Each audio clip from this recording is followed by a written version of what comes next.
The name's Paul. I'm a 28-year-old office worker.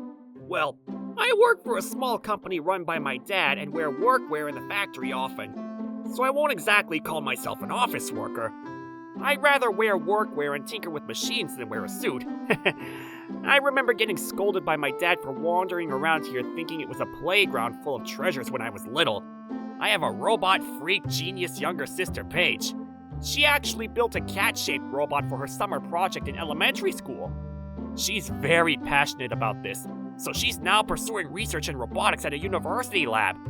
She's a smart cookie, so I'm sure she'll make amazing inventions in the future. How's your research going, Paige? Good? Yup, I enjoyed making humanoid robots, but now I'm hooked on making long-tailed tit-bird robots. The squirrel one I made last year was popular. Is that bird the white one? Yes, isn't it so adorable? I've been wondering, but why are you making them into robots? That's the point! No one would think that cute animals would be robots, right? I plan to put a camera on it this time and do some research. Of course, I'm going to use it for good things. About stuff. I'm scared at that part. But I believe that she's doing research for the better, so I shouldn't worry about it. Well, it seems like she's devoting herself to her research. As for me, I finally learned all of the things I needed to, and am now able to work independently. Some of my friends are already married, but I still want to work more than get married. No matter how busy I am, I enjoy my work. Then one day, my dad's friend, Mr. Ross, came to our house. You're 28 already? Time flies by so quickly. It does. It's been about 5 years working here already. I finally got to entrust the work to him recently without being nervous. Mr. Ross is my dad's childhood friend. He used to come over a lot when Paige and I were little, and we were attached to him. Wow, then I'm guessing it's about time to get married? What? No! I don't even have a girlfriend yet. Oh, good to hear. Huh? What? Not understanding his intentions, I had a blank look on my face. There's, something I can't just refuse. I want Paul to go on a courting date.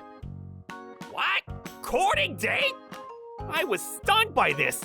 So unexpected. I mean, courting date is rare these days. Plus, I want to marry someone I've fallen deeply in love with. It's with the daughter of the reed industry. I was told to introduce someone if I wanted a contract. Reed industry? That's a large company. Going on a courting date with that daughter will be too much for me. Since I can't refuse this, could you please go? I'm so sorry. Please help me out here. Mr. Ross looked like he was about to kneel to beg me, but I didn't know what to do. Then my dad said, Reed industry? Interesting. Okay then. Why don't you lend a hand this time, Paul? He did a lot for you in the past. I'll help you out. What? Seriously? My dad's usually the type who refuses to get involved in something complicated. But maybe he said yes since they're childhood friends. Well, if that's the case, I guess I'll go then. Thank you so much for your cooperation. It means a lot. You're my lifesaver. I ended up going on a courting date with the CEO's daughter. According to Mr. Ross, she's been helping with housework since graduating college to become a housewife. Despite going on dates, her high standards have kept her single at almost 30. So she's repeatedly doing courting dates probably because she's panicking. I know that I'm definitely not good enough for her. But all I need to do is meet her and talk, right? A few weeks later, we were told to come to a famous high-end restaurant. When we were taken to the VIP room, there sat my partner and her parents. Nice to meet you all. The name's Paul. I was looking forward to today. I greeted them with a smile. I don't mean to brag, but I'm likable by people since childhood. But they were all sitting there glaring at me, which was pretty rude. Then her father tossed my business card I handed him without looking and said, So, you're her date today? Ugh, such a poor-looking guy. He is! You need to be on the same level as Rosemary to marry her. Look at you in your cheap-looking clothes. I came here because Mr. Ross asked me to. But he's also not that big of a deal. Who do they think they are? I'm the one who was asked to come. Also, poor looking? cheap clothes? Are you freaking serious? Come on, Dad. There will be no guy who would be in my, actually our level, so please be nice to him today. Right, Paul? Saying that, Rosemary winked at me, but no, so awkward. Who winks at someone when they first meet? I was shocked by all of them, but my dad, who was sitting next to me, kept quiet and acted like he didn't care. I guess he wasn't interested to begin with, so I guess just let it go with the flow? They didn't even seem to care about us, and this hellish time continued on. To be honest, I knew that the food here was delicious, but it wasn't at all for me. Why? Because when these people opened their mouths, all they did was brag. The food here sucks. The place we went to recently in Paris was so much better. Listen, Rosemary, there's nothing we can do because there aren't many foods that suit upper-class people like us. Exactly. We need to be on the same level as them today, so tolerate it. The hell is wrong with them? Now I see why a lot of guys rejected her in the past. I raised her well to make sure she avoids hardships. She hasn't done anything commoners do, so household chores are out of the question. I will let her hire a housekeeper so she can do whatever she wants. For her future husband, we're looking for an obedient man who will listen to everything we say. Being proud of a daughter who doesn't do anything? An obedient man? I wonder why this had to be me. My dad raised me to believe that all I need to do is just to live. My existence itself has meaning. My mission is to give birth to a successor to Reed Industries, so I don't need to do anything that's a hassle.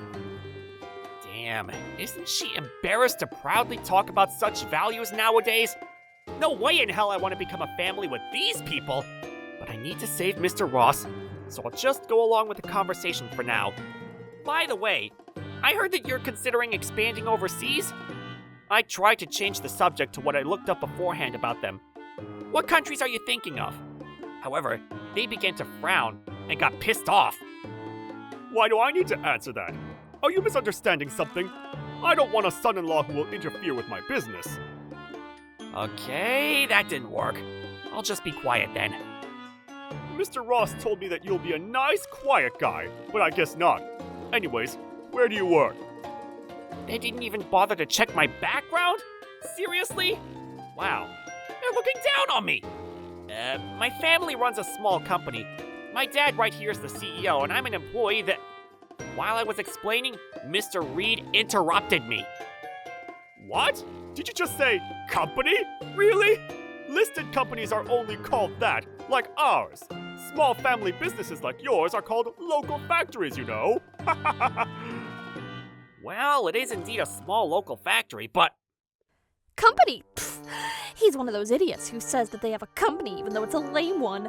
How ridiculous! I can't stop laughing at the fact that you called your small local factory a company. Please. I've been holding my anger in until now, but I can't anymore. Even if your company's big, there's a limit to how much you can criticize others. Our factory may be small, but we have good performance and are trusted. I was so pissed that I looked at my dad sitting next to me.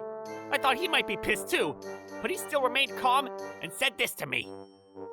It's okay, Paul. Leave it to me. I knew my dad had something in his mind, so I decided to sit quietly and wait to see what happened next. I wonder. Oh, so you're the CEO? What a coincidence! Me too, actually. Well, I have a higher annual income, social status, and more, I believe. Yep. After a while, my dad, who had remained silent this whole time, finally spoke. Allow me to speak.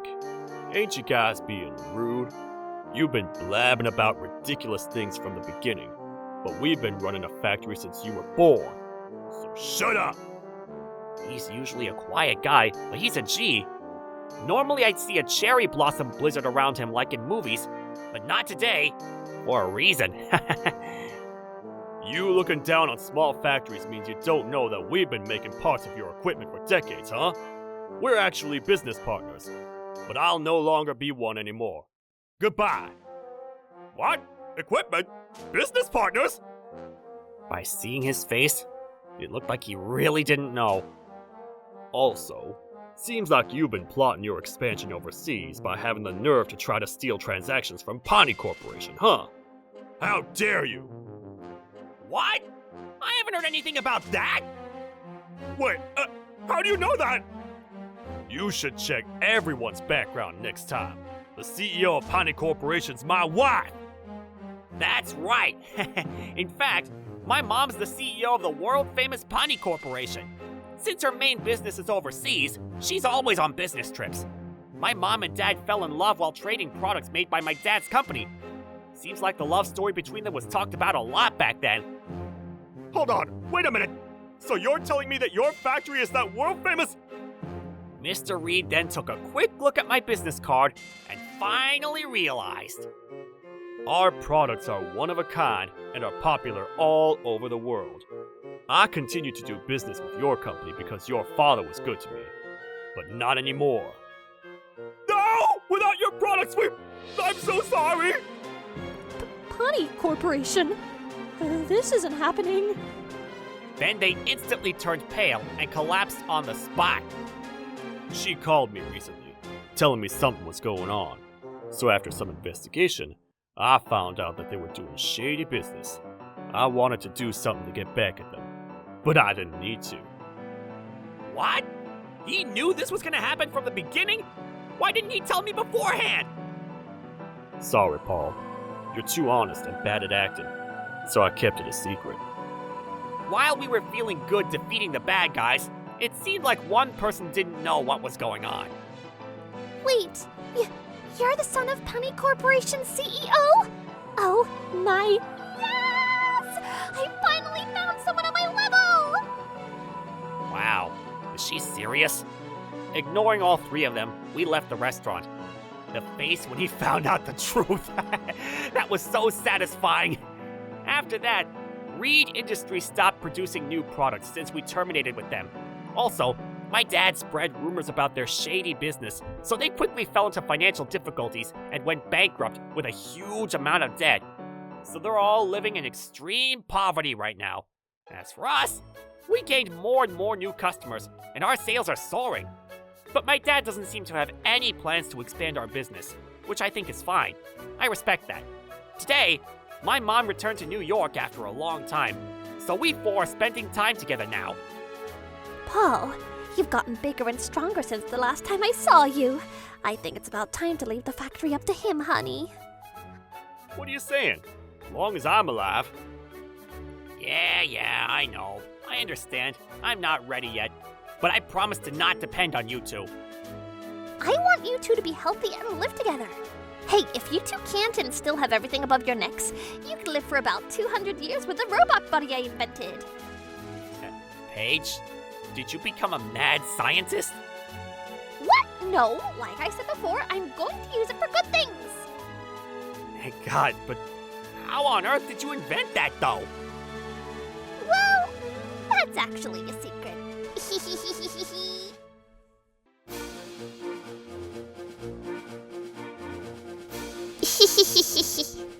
Thank you for watching! What kind of crazy people will we get to see next? Stay tuned for more!